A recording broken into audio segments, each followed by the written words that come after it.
Good afternoon, everyone. Thank you so much for taking time out of your schedule to join us for this closeout to Black History Month, a conversation in pursuit of social justice with our dear Soror, the grandmother of Juneteenth, Soror Opal Lee. My name is Dr. Stacy N.C. Grant, and I have the privilege and the pleasure of being the international president and CEO of Zeta Phi Beta Sorority Incorporated. We know that every day is a day to highlight and talk about the contribution of Africans throughout the diaspora. But we know that February is set aside as an opportunity for us to highlight the achievements of many members of our community. So today we are proud that we get to celebrate embracing the extraordinary power of she through social justice, health justice, and economic justice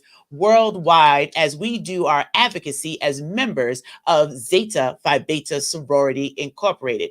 Our focus today in pursuit of the social justice piece is an opportunity for us to share with the world someone that many of you have seen and heard, our national treasure, Soror Opal Lee, who is a member of our organization and over 90 plus years old.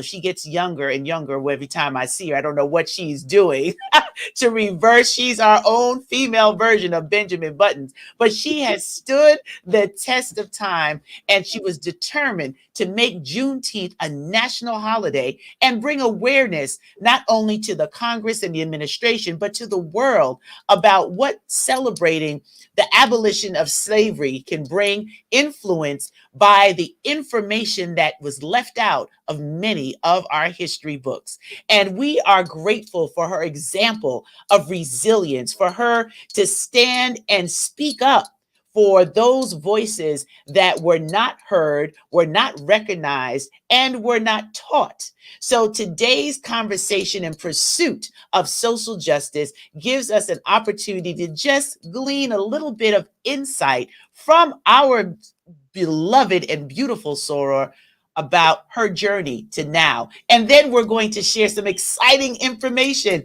about the Juneteenth Museum that she is the inspiration for, and members of the board will share some of the exciting opportunities that are ahead of us as Zeta Phi Beta Sorority Incorporated is the first in our family of D9 organizations to commit and pledge our support. We know everybody else will be coming on in, but it is fitting that we celebrate our own. So, Soror Opal Lee, good afternoon to you. Good afternoon to you, my soror. And great to hear from you, young people. Well, we're learning from you, and we thank you for your example. We thank you for your dedication to the cause. And many know about how you set a campaign forward to raise awareness. But Sorley, one of the things that I would like you to share, what has kept you inspired for all these years committed to the education around Juneteenth? Well, you know, you have things that you absolutely have to do, and it takes up a mighty lot of your time. Here, I had raised 4 children. I'd gone to colleges and universities. I taught school. In fact, I taught third grade 8 year olds so long I was beginning to act like them. So they gave me another position. I had helped with starting a food bank and a farm. They call it Opal's Farm. But I kept having this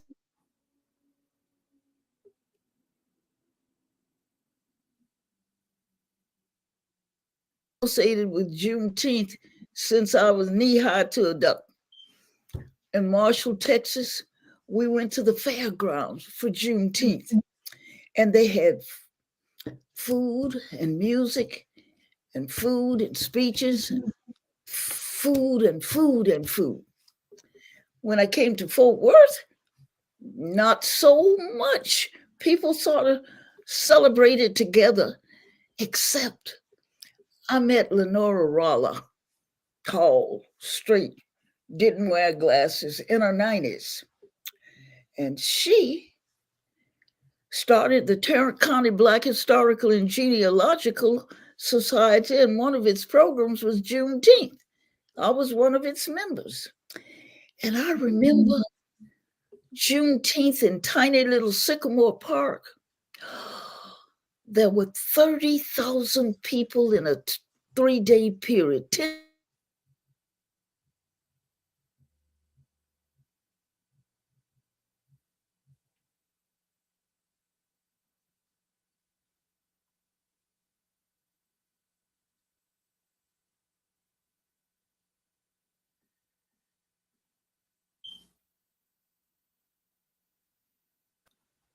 When they pulled the plug this time, I got on a flatbed truck and put the plug back.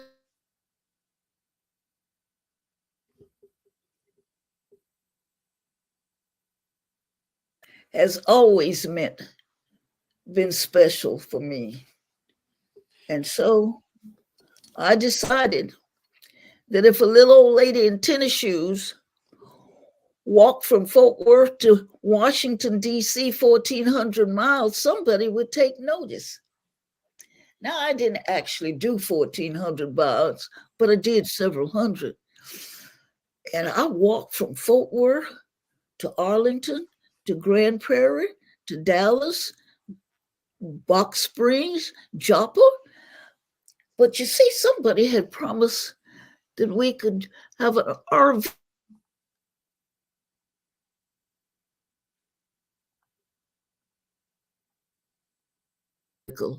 And they kept their old RV, but I never missed a beat. Somebody took me from Fort Worth to Marshall. Somebody took me from Marshall to Shreveport.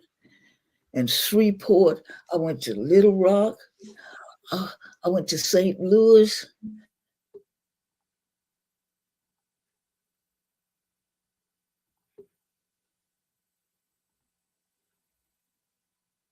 Half miles in the afternoon. And do you know,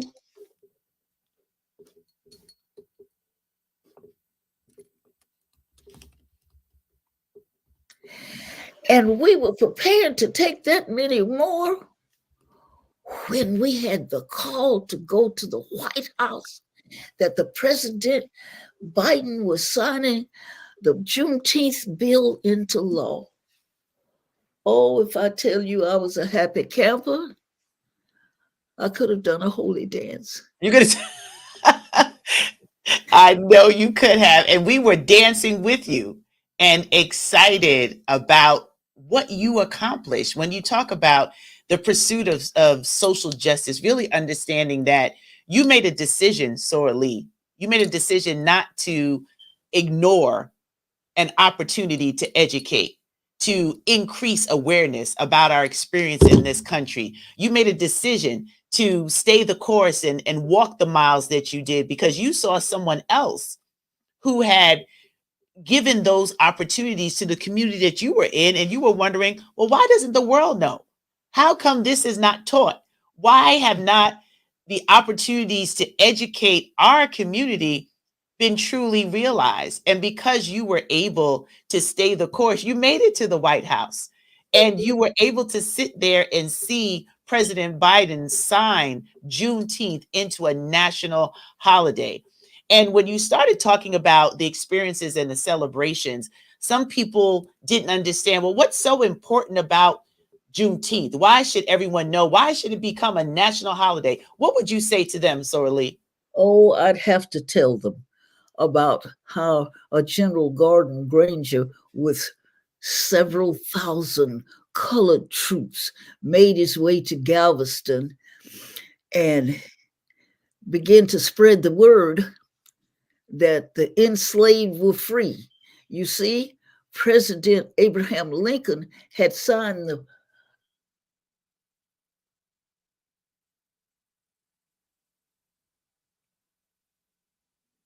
and filtered down to Texas. You know, Texas is so big. And so when the general made his way to Galveston, he nailed what was called General Order Number 3 to the door of Reedy Chapel, African Methodist Episcopal Church. And that notice said, all slaves are free.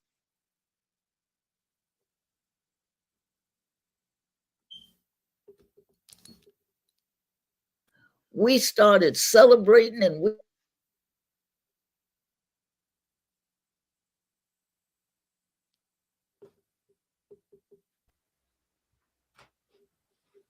dancing. And we know that that was an exciting opportunity when that message came back.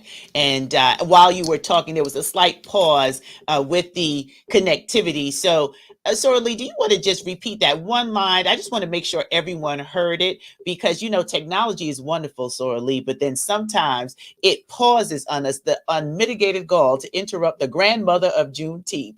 But if you could share just that excitement one more time with what happened when the news came down to Galveston. Well, you needed to know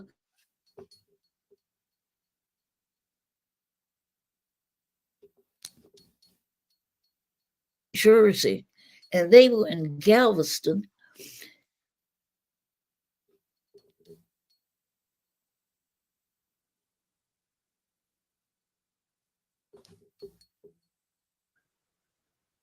General Granger nailed what he called General Order Number 3 to the door of Reedy Chapel, African Methodist Episcopal Church. And that order said, all slaves are free. When the enslaved came in from the jobs and the work they had, and somebody read that to them, we started celebrating, and we've been celebrating ever since. Absolutely. And I think it's important in this moment when we talk about the pursuit of social justice, it's the opportunity to educate, to give information. And information was kept from an entire portion of our country about their freedom, the opportunity for them to no longer be enslaved people. And it was sad that it took so long for them to see that information, and intentionally we would surmise around giving that level of information to the masses. And that's why it's important for us to be at the forefront of being the trusted messengers that take the information that can help our communities move forward in a significant way and be bold about doing it like you have. And you didn't stop. You could have given it up, Soror Lee, for years. You've been advocating and talking, but you kept going. And at how young are you now? Is it 94 or is it 93? It's 97. I And know. I just wanted everyone to hear at 97 years old, you have more energy than me. You almost outwalked me last year at the Juneteenth no, walk. no. You know, the little old lady kind of practice. You see at home, I walk around the house and outside the house.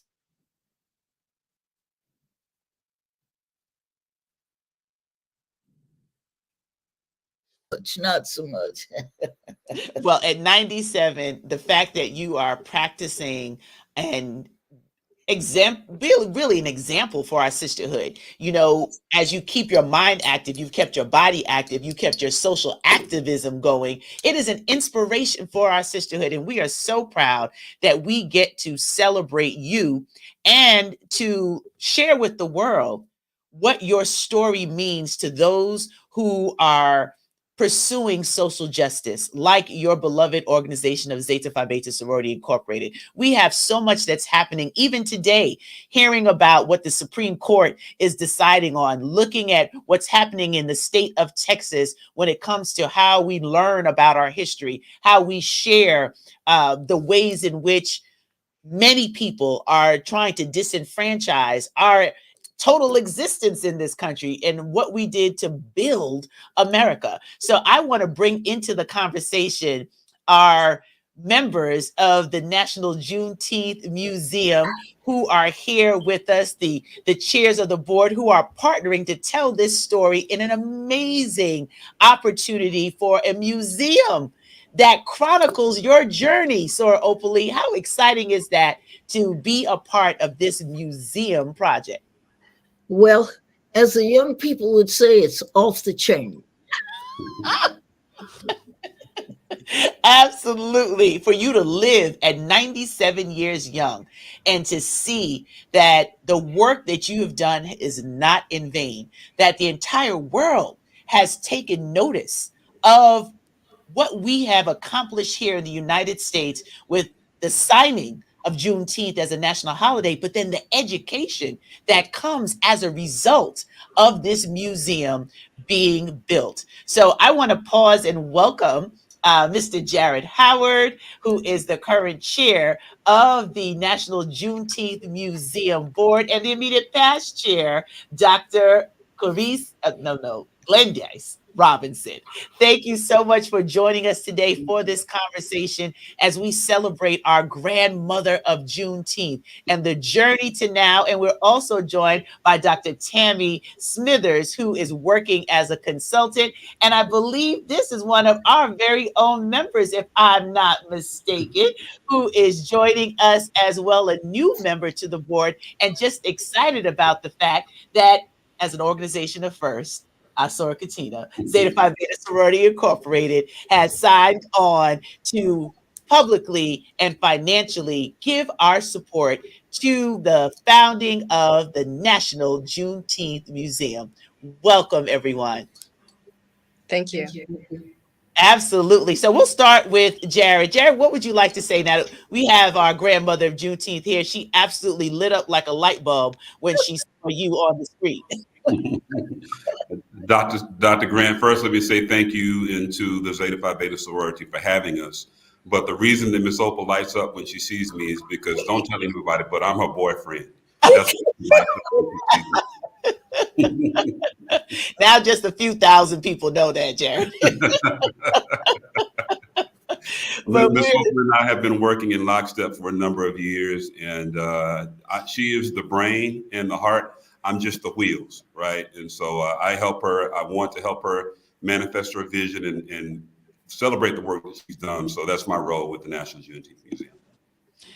absolutely, and we thank you for this work. And let's just talk about how this started. How did the conversation around building this museum around Juneteenth, where was that seed planted and how did it grow? Yep. So You I'll tell asked, you. Go ahead, Miss Opal. oh, gee, I have to tell you, I had been downtown. I had asked for monies.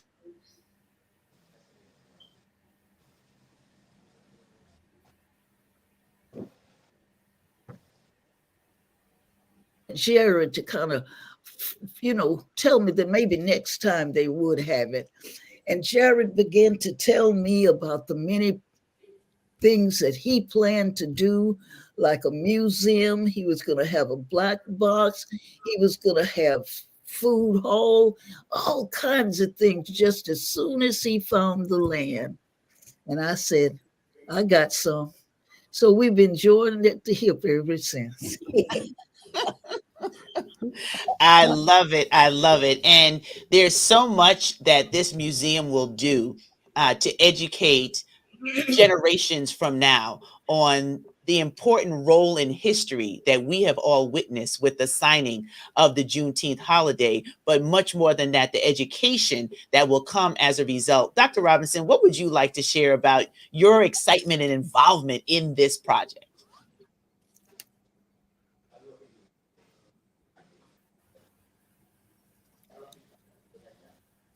And while we're okay, Dr. Robinson, are you able to?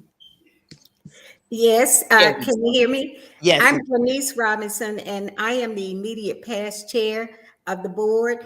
And going back to Dr. Grant's question about how it got started, I began working with Jared before we even launched into being the board, and I was very excited about the work.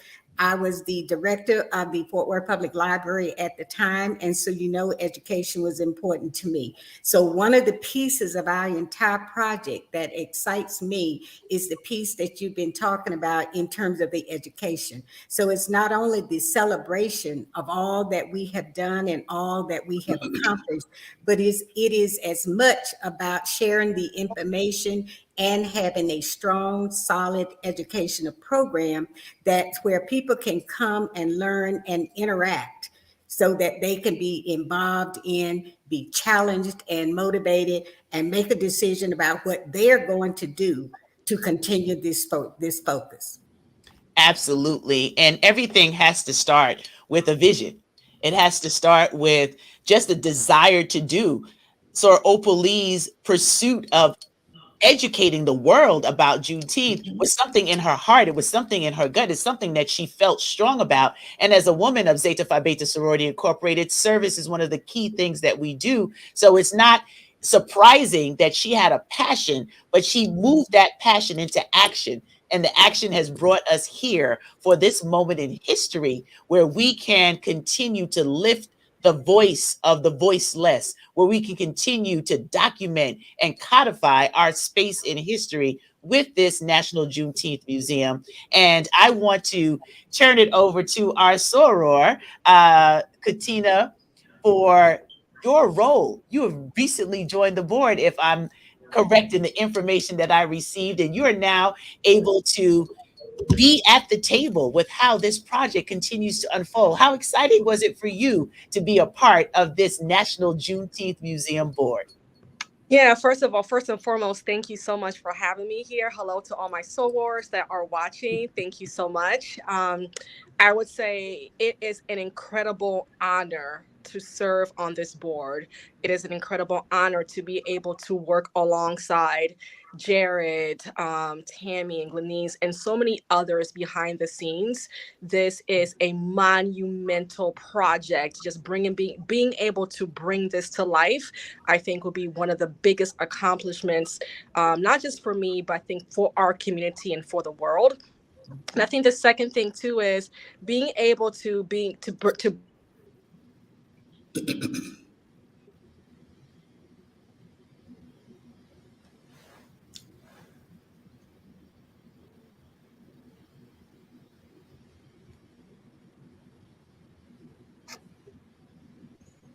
So Katima, I think for a moment we lost you. So we're just going to make sure, because I don't want anyone to miss what you're sharing about the monumental opportunity that this is and how far it goes beyond the holiday.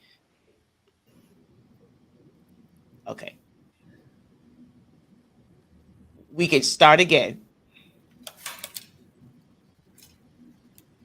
All right, she's going to reset and come back because that was juicy and we don't want any of those nuggets missed. But while she is doing that, Dr. Tammy, you have been working as a consultant.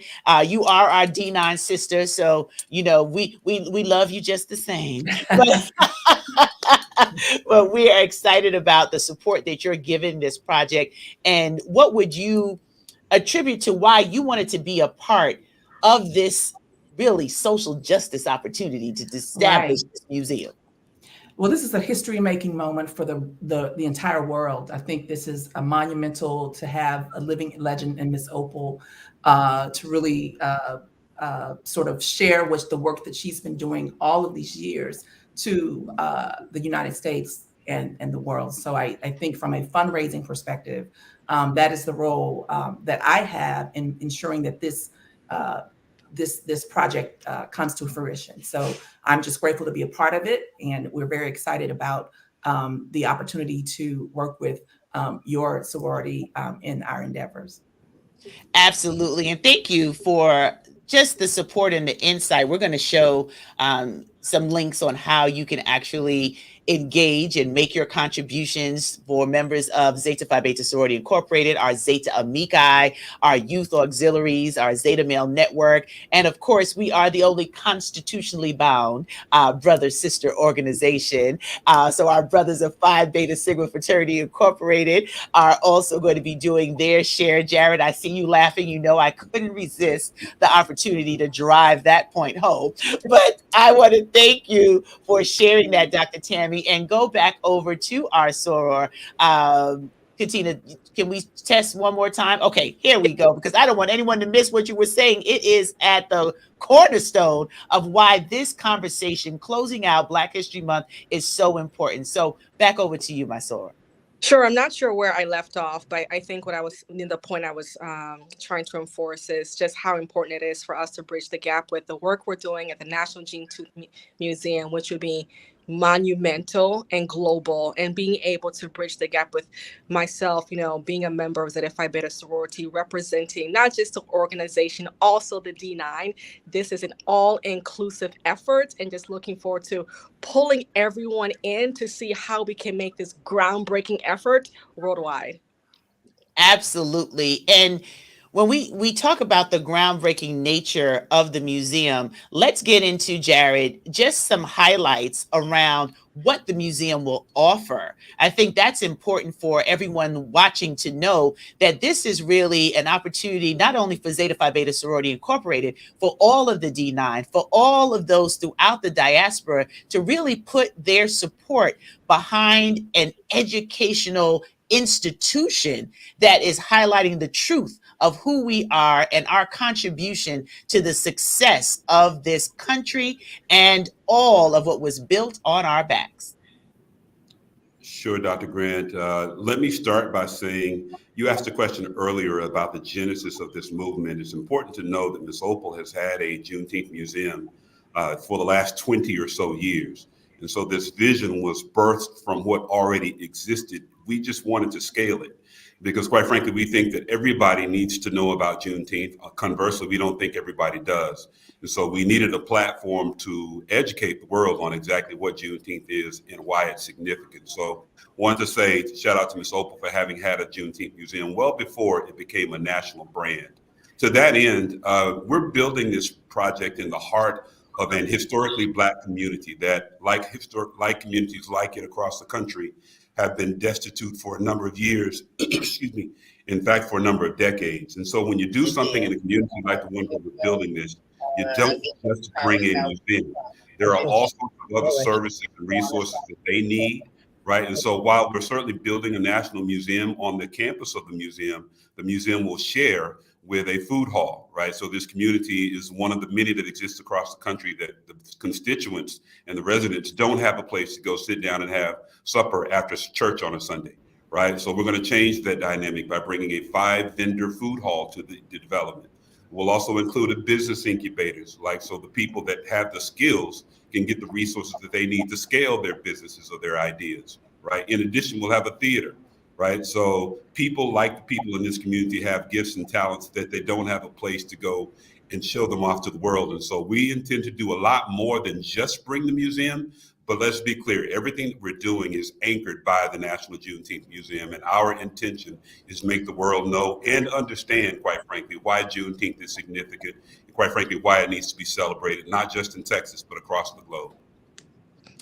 Thank you for that, Jared. I appreciate it. And we're sharing on the screen, and we will also put the link out so that folks can go and see the website, see this National Juneteenth Museum expanded from the vision that our Soror Opal Lee had. I can only imagine at 97, if I'm blessed to live to 97, to see my body of work be able to be such a contribution to American culture, but global education, it has got to be overwhelming. And so, Opal Lee, I hope that you are smelling every single flower, rose that you receive for what you have done for our community, for Africans throughout the diaspora, as we talk about the significance of staying the course and advocating for social justice, health justice, and economic justice globally. Soror Lee, is there anything else that you want to share? We know that you have quite the packed agenda. At 97, I don't understand how you are from meeting to meeting, event to event, and program to program, all with a smile and still willing to give of your time, talent, and treasure.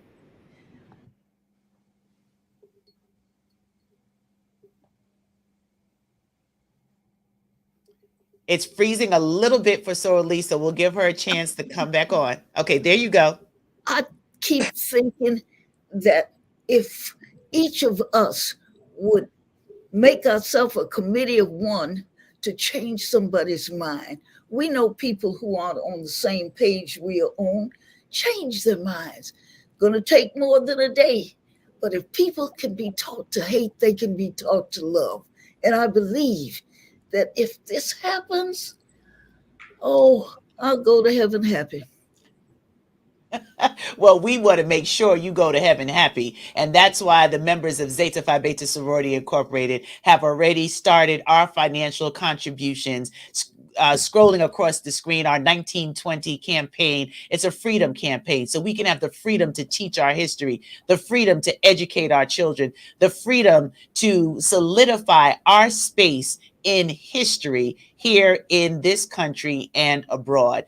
That's what our participation means to us as members of your organization, that we would be the first at the table to offer this level of support and lead our D9 partners, because we are stronger together. While each of us love our individual organizations, have great pride and respect for the founders and their mission for what we are to accomplish, we can only do it together. We just chosen different means to the same end. And that's to make sure that we leave this planet better than how we found it, that our impact and our footprint in the service that we give, the scholarships that we offer, and the relationships through sisterhood and brotherhood help to sustain us on what can be a challenging journey. So we are grateful that we can love on you, our Soror Opal Lee, and excited about the opening of the National Juneteenth Museum in its new form in the next 2 to 3 years. We want to give a little grace for the construction and the production, because there's quite a lot going into this project.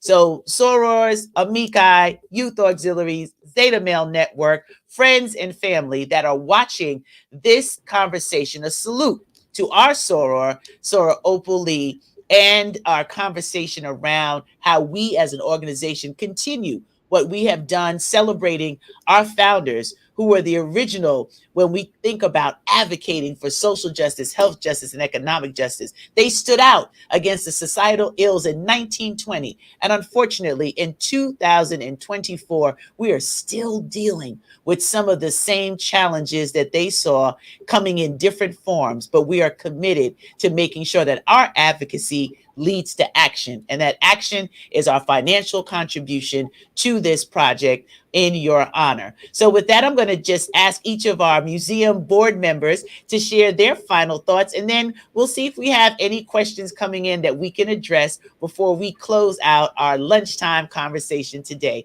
Jared, over to you. Yeah, thank you again, Dr. Grant, for having us, and thank you to you and your Soros for the incredible effort in supporting this initiative. I'll just close with two vows that we make to everybody that vows support to us. Number one, we vow to be good stewards of your gifts, right? And then the second thing is we vow and promise, quite frankly, to erect and establish a museum that most people are proud to have been a part of. That's our promise, that's our commitment, and we hope that you'll hold us to it as it relates to that. But we're incredibly grateful for the partnership and look forward to expanding it all the more, certainly throughout the D9. Absolutely. Thank you, Jared. And thank you for being here today. Dr. Robinson, would you like to share any thoughts? It's comments regarding our appreciation to you all for the support that you have given now and for what you will give in the future. I also echo Jared's comments in terms of the vision that we have and the work that we are planning to do. And we look forward to your participation, your active participation in helping us to reach that goal. Thank you for having us. Absolutely. Dr. Tammy, over to you. I just want to say thank you to everyone for their participation and for the time today for us to share this amazing project. And we look forward to getting you all to the goal that you have established for the sorority. Thank you so much. And to my beautiful soror, Katina, congratulations again on joining the board. Would you like to share any messages to your sorors and amici that are here, and our youth auxiliaries who will be participating, and our Zeta Male Network and friends and family?